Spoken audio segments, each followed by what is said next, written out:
So the big question is this: how do real estate investors who don't have a ton of free time, don't have access to off-market deals, and didn't start life on third base, how do we conservatively grow our real estate business to support our families, finally leave the corporate rat race, and build a legacy? That is the question, and this podcast will give you the answers. I'm Ed Matthews, and this is Real Estate Underground. Greetings and salutations, Real Estate Undergrounders. This is Ed Matthews with the Real Estate Underground. Thank you so much for joining us today. So today is a little bit of a different show. I'm always interested in experts in various markets, especially when they speak in real estate investor and they've got their hands in a whole bunch of different markets that we're paying attention to because, frankly, I like to learn how their brains work and what they look for and maybe learn from them. So I'm hoping you learn too. So Justin Bosak, welcome to the show. You're with Remax Revolution down in New Jersey and on the Jersey Shore. As I promised, I would not make any Jersey Shore comments, but feel free. We can talk about that. So welcome to the show. Thank you so much for joining us, and let's get into it. So for those of us who don't know who you are, why don't you tell us a little bit about you and your firm and what you focus on? Yes, I've been in real estate for 21 years.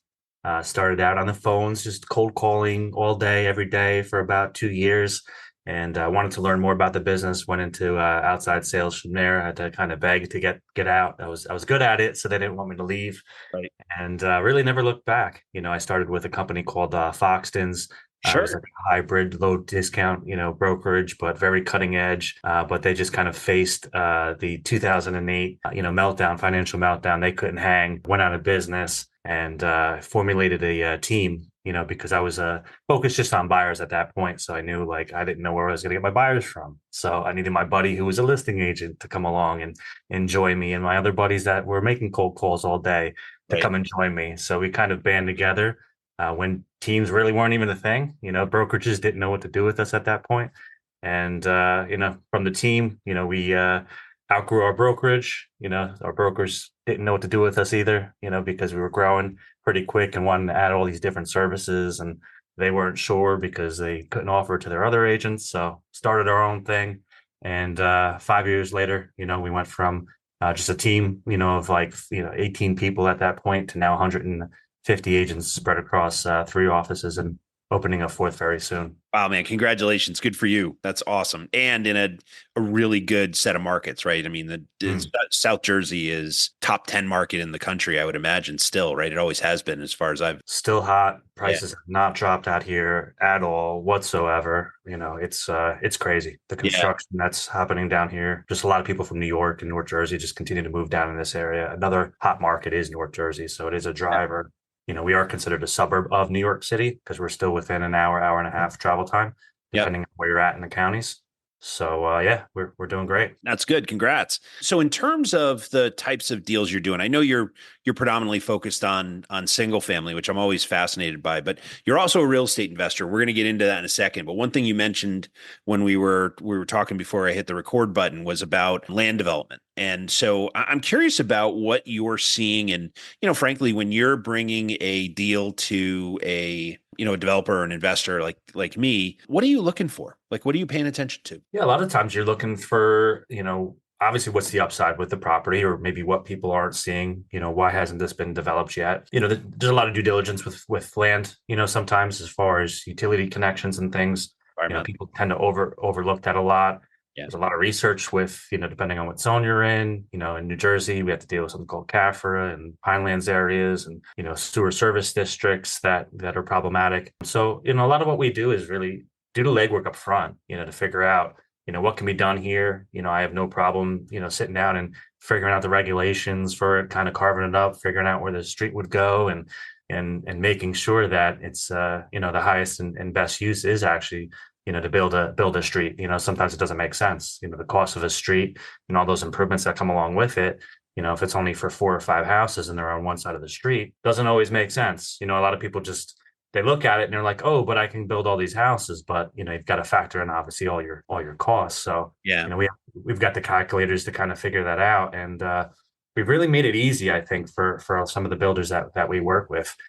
To be able to kind of present them with a project, present them with an idea, present them with some costs. Obviously the costs keep changing, but we've got enough to kind of give an idea on what a projection would be on a piece of raw land, and versus just sending out a 4 acre piece of land, that has wetlands on it, you know what I mean? And the Right. builder figuring it out, he doesn't have time to figure this stuff out sometimes. Man, I gotta tell you, I love that approach, right?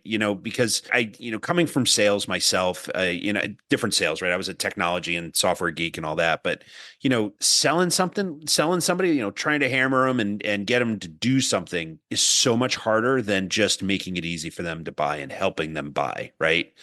Understanding your customer and saying, okay, here's your buy box. I understand what you're always looking for, and I found 3 or 4 different properties, and I think this one is, when we look at it from a highest and best use perspective, this one seems to fit the bill. We kind of did a preliminary look on it and scoped it out. What do you think? Right? I'll spend half an hour to an hour on that from a guy I trust like you all day, every day, right? As opposed to the brokers who send me, a list of here are the 14 lots that are available in your target area. Let me know if one of them is Right. interesting to you. I don't You even know. go do all the work and research so you can make me money. Yeah, well, I mean, That's kind of the money too, mindset of a broker. but I got to hire somebody else to then go do that work, Mhm. and or I got to do it myself, and I don't have time, Fine, right? 1,000%. And that's the thing. I want to position it so that it's just a yes or a no. Yeah, Does it make sense? Does it not make sense? Right? If the numbers make sense and the concept makes sense, then we can move forward and proceed.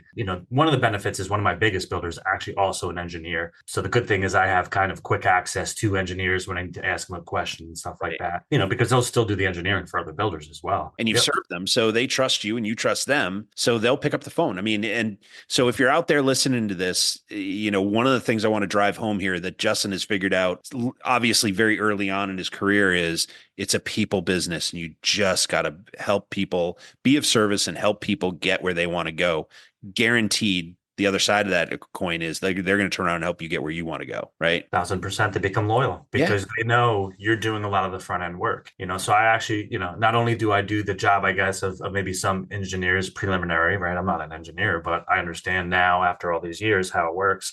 The right. architect, I'll sit down, I'll modify plans, I'll look at plans from the architect before the builder does, make changes, make suggestions. Again, yes or no. Right. How to make it easy. When you're a builder and you're working on, 4 or 5 different subdivisions and you've got 50 or 60 different, home sites potentially that are being developed, you don't have time as much to kind of go over line by line and everything. So if you have some value as a realtor, we have the time obviously to take that off the plate. We take care of doing, the 3D renderings, for the builder. We'll do the floor plans for the builder. He doesn't, we just kind of make it easy.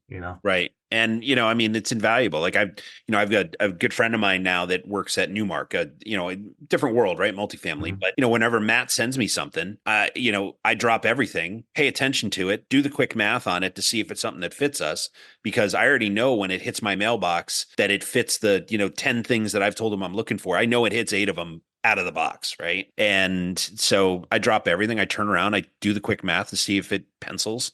And 10 minutes later, I'm giving him a call back saying, hey man, this is good. Or it doesn't quite fit, but here's why. Here's how I would tweak it. Right. And so, if you detect any flexibility on the seller side, then let's have a conversation. Right. But that makes life so much easier. And I mean, developer shops, they're not big companies, right? I mean, not necessarily. I mean, it's usually 3 to 5 human beings running around working 80 hours a week each, and they don't want to work 81 because they want to go home to their families. So, anything that partner like you, Justin, can do to make it easier to say yes, all you're doing is stacking the deck in everybody's favor. Absolutely. Yeah, Yeah. because one-stop shop then.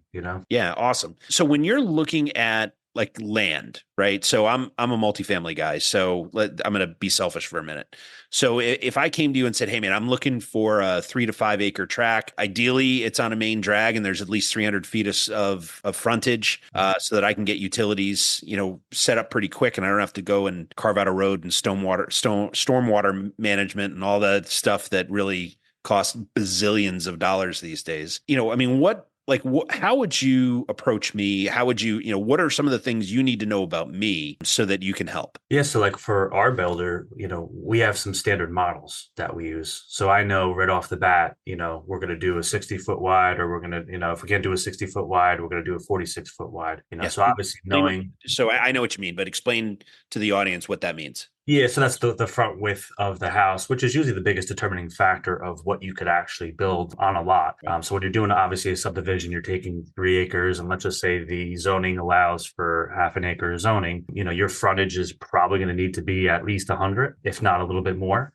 Depending on the town. Right. And once you figure out that, you got to figure out what your side yard setbacks are. So typical for 100 feet of frontage, you might have side yard setbacks that combined equal 15 feet. So that takes you down to 85 feet that you can fit inside the box. And then you've got to fit pretty much everything, not even just the house, but your AC condensers and, all your roof lines and stuff have to fit within that box.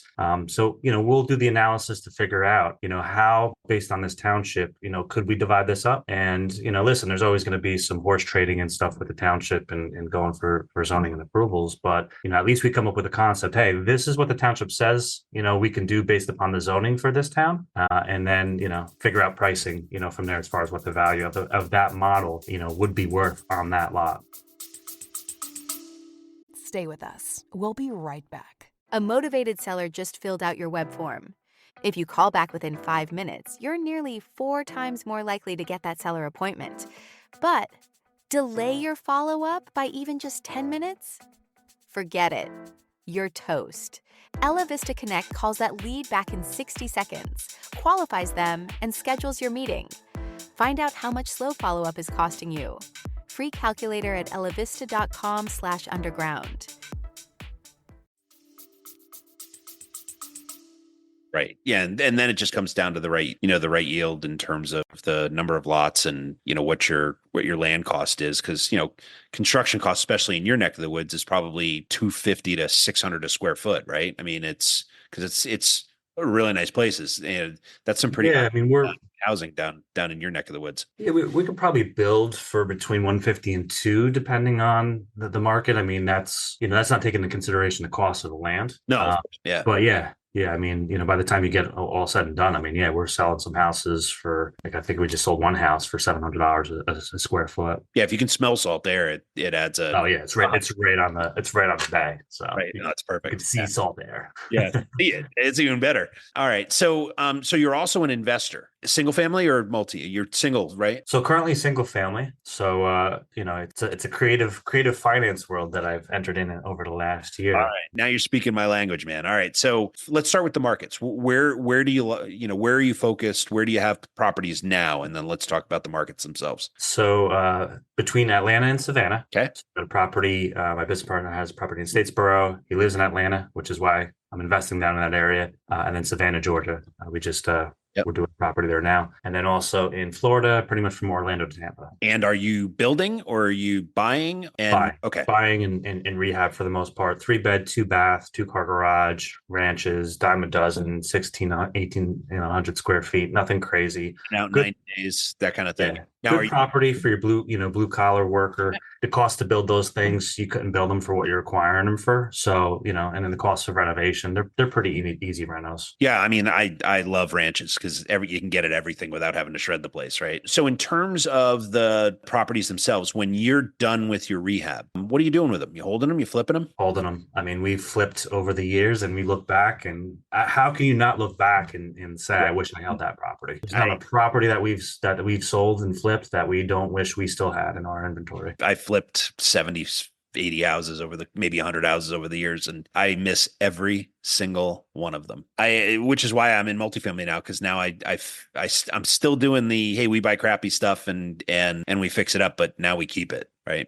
So it's a lot more fun. So in terms of, the interesting thing about single family rentals, right? The population that lives in them tend to be a lot less transient, right? They stay for a lot longer, but when they move, you're losing, your vacancy can hurt, right? So how do you manage that? Yeah. So, I mean, me and my business partner are at a point where if somebody did move, it's not really affecting us. We do want volume. Like, the goal is to have somewhere between 80 to 100 homes in that Savannah market. We're not there yet. The goal is to acquire about 10, every single year. Yeah. I mean, we have some people on the ground. It is going to be building up a brand new system, but there's systems that I've already built, on the real estate side of the business. Yeah. There are obviously some creative concepts when you are dealing with rental housing, especially since I am in New Jersey and I don't plan on going to Savannah to deal with it. But, again, we have some people on the ground already to help us manage. Okay. And so when you're buying a property and you're holding it, one of the things you mentioned earlier, I think you said, was creative financing. So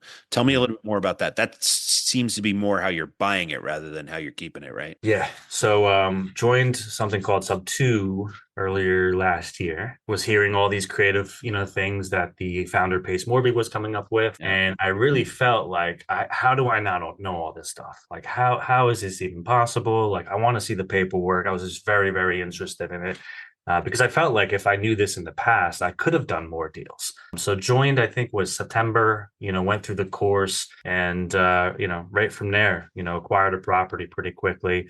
So subject to, if you're not familiar, it's assuming, the mortgage, assuming the debt, you're on the deed, so it's a process, obviously, to learn it and understand it and figure out why would somebody actually want to do that. And part of the reason why I can't do that necessarily in New Jersey is because a lot of people have too much equity, right? It's so easy to sell a house in New Jersey right now. Why would you go through the process of subject to? Right. Subject to isn't really something, if you have a lot of equity, unless you just don't know what to do with your equity, then we can, help you solve that problem too.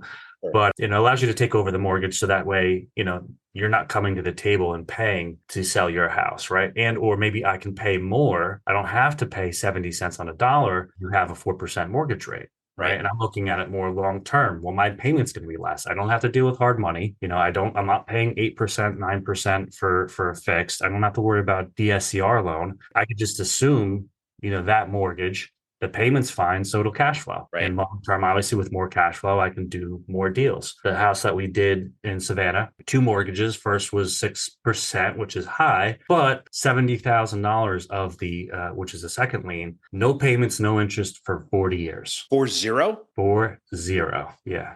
I'll be dead. That's awesome. Yeah, right. So I said, are they even going to remember that this money is owed? They'll remember, but so I mean, it was I guess a forbearance thing where the government was giving these out. I didn't even know about it. I was like, I was like, these numbers don't add up. What do you mean the second lien? There's no payments. I was learning about it as I was doing the deal. Just something that I never had to deal with. But yeah, no payment on that second loan. So blended average, it worked out to like 3.875% was my true interest rate. Dog will hunt. Yeah, that works. Okay. So then you're obviously then turning around and, you're doing any rehabs, new kitchens, new bathrooms, paint, fixtures, all that, right? Yeah, we're about 20 grand into that one.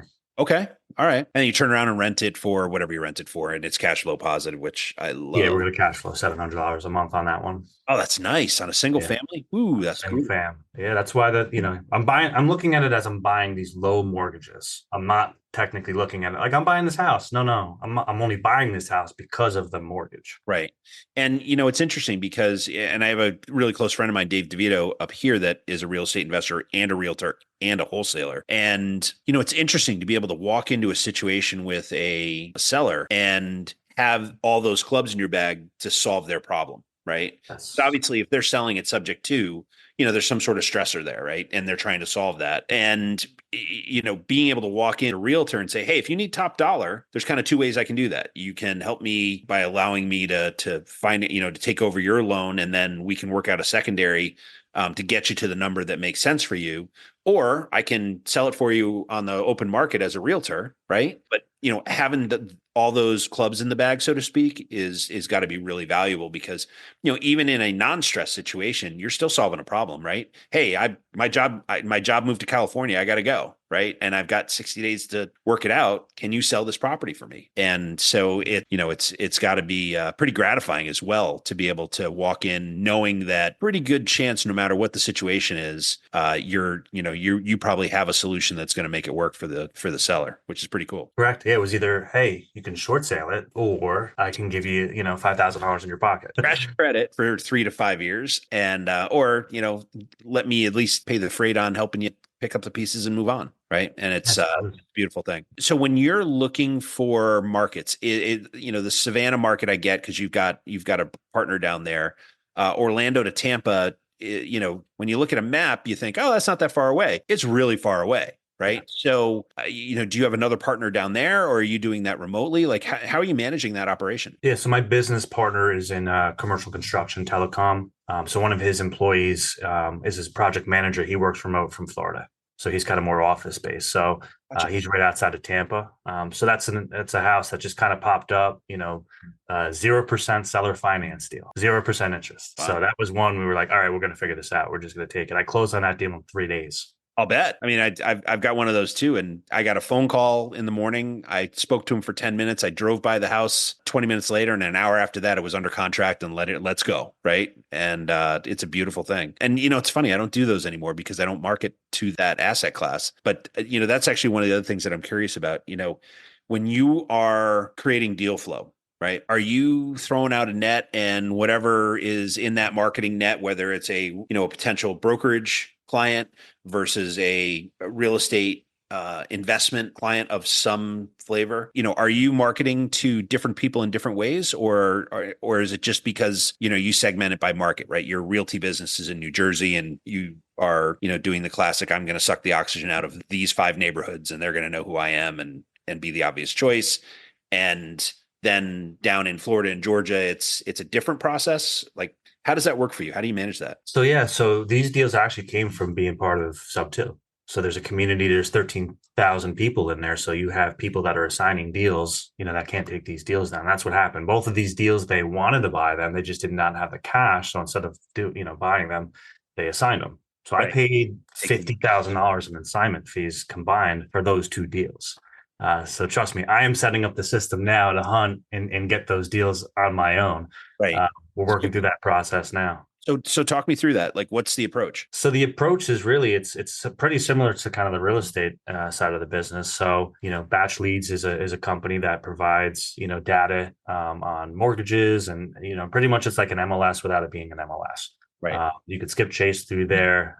It's setting up texting campaigns, obviously building out that system, building out a mailer system, and you're looking for, the distressed properties, people that are feeling some pain. Again, you're just providing a solution, providing a way out, instead of paying a real estate commission and dealing with, cleaning up the property and, worrying about it, taking some time to sell. I mean, we can come in and close, quickly. Yeah. And, it's one of the things I found most gratifying about the flip business when I was doing that is that I'm there to solve a problem, right? I'm actually making life easier for you. And, again, going back to your situation where you have a realty license, a brokerage license, and also, you have a whole bunch of investor tools in your bag that you can pull out, just being able to say, okay, help me understand where you are in your journey and where you're trying to get. And then that'll help me figure out, okay, here are your options. If you need to sell it yesterday, here's one option. If you need to max out on money, here are 2 more options. Think about it. I'm going to go for a walk or get a cup of coffee, or I'll come back tomorrow morning and why don't you talk about it and figure out what's best for you. And then, let's figure out how to move forward and solve and help you solve the problem. Right. Yeah, absolutely. So with regard to the systems, and I have this battle with people online all the time. Like I'm an old school guy, right? So I come from the world of direct mail and direct marketing. Mm-hmm. I still think postcards work. Yeah, 1,000%. I do high end mailers. We do postcards for random business, but I have farm markets that I focus on for not only just the new construction kind of part of the business, but we also do a lot of waterfronts. That's actually a market, at least in New Jersey, where you see a lot of turnover. Yeah. These are secondary housing. These people that, if they can make a couple $100,000 on it, they'll just sell it. They don't care. You're the guy that's marketing in that area. You're the expert. They're just going to go with you. They forgot the agent that came in because they're not even part of the community. They just come down on the weekends during the summer, or they just rent it out. It's just, to them, it's a business decision. Yeah. I mean, we spend probably $5,000 a month on, that it's a 2-page, very colorful, a lot of data and analytics on it, all up to date. We take beautiful, photos of the different neighborhoods. I mean, one of the things I did was I kind of came up with this concept for the company, but just took all drone pictures of the entire neighborhood and then just rotated them, through each mailer every single month. And then that way they would at least hold on to one of my mailers because they're going to say, that's my house right there. Right. Smart. Oh, that's brilliant, man. Yeah. I mean, it's the little stuff like that, in my software days, it was referred to as sucking the oxygen out of a market. Right. And so, the reason that I respect brokers who operate the way you operate, right, is that you go into a well-defined buy box, a neighborhood, and you make sure that through touching them on a constant basis, and not obtrusively, but I'm sure your face is probably slapped against a few walls and a couple of buses and a park bench and Yeah, we've got billboards. billboards and all that. But then they get the well presented postcard or letter from you on top of it with a picture of their house, which is cool. At some point you become not even the obvious choice, you become the only choice. Right. This guy knows my neighborhood. He knows every single person in the neighborhood. All the plumbers know him. All the electricians know him. Everybody who mows a lawn knows who Justin is. He's clearly the guy. Right. And then it's just, hey, do you have time to help me? I do. Right. That's yeah, it's a brilliant marketing approach, and it's something that it worked 100 years ago, it worked 50 years ago, and it works as well or better today because now we have technology on top of it all. So Yeah, no, absolutely. We're doing, and we are doing the, Facebook ads and yeah. geo-targeting and yeah, I mean, it's layers. I'm also part of the very heavily involved in the community, volunteer stuff, school district stuff. So You obviously live in that district as well, that area. yeah, I live in the town. I don't live on the water, Yeah. but I'm born and raised in the town, and Right. very involved with community stuff as well. Yeah, I mean, it's something to be said for when the little league coach or the park and rec director or the person who was handing out food at the food pantry turns out, oh my God, I know who you are, right? That connection, that human connection, is invaluable. Yeah, you nailed 2 out of 3. So yeah, we do a lot of stuff with my church locally. They have a food pantry there, so just donating stuff throughout the year. And then I was a baseball coach when my son was younger. There you go. All right. Yeah, it's and it's gratifying too because you get to do some good. So, all right, my man. Well, I appreciate you letting me pick your brain on all the marketing stuff you do and indulging me because I've been out of the single family business it's been a few years now, so I feel like completely detached from it now. So I appreciate you indulging me on all these questions. But let's get to the final four. So, one of the things that I'm always interested in is what gets successful people out of bed on Monday morning, right? And obviously, you are one of those people. I'm seeing all that hardware behind you, and I actually know who you are. So I know you've got game. So I'm curious, what gets you out of bed on Monday morning? What's your purpose? Yeah, so for me, I mean, I've always kind of had. I'm just learning this kind of. I realized that this last year, I guess I have ADD, right? I just can't stop. Even on the weekends, I'm not out in the field as much anymore. I still need something. So like investing, kind of fills me up. I don't know. I think everybody's probably addicted to something in life. And I've just chosen to be just addicted to work and helping people and volunteering. And my cup is full. It's overrunning, I think, with all the different things I could list out that I do outside of just doing real estate. Yeah. But yeah, the main reason I think of the things that I actually do and why I do them is because of my son who's 10.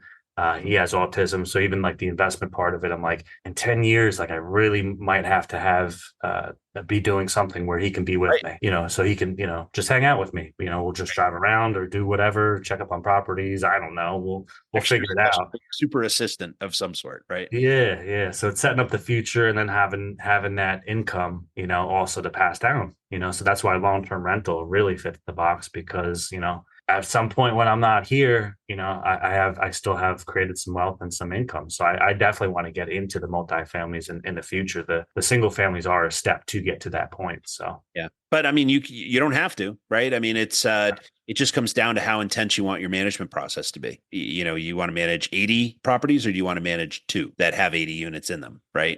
And both come with good and bad. So it just comes down to lifestyle and what you want. The thing that really resonates with me is, and it's a theme that I see through a lot of the really successful people. And that is that their purpose is above and beyond themselves, right? It's not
This has been the Real Estate Underground. Don't forget to subscribe. It helps us grow. Until next time, Undergrounders, remember your real estate journey begins with a simple step forward. Now get to it. Bye for now.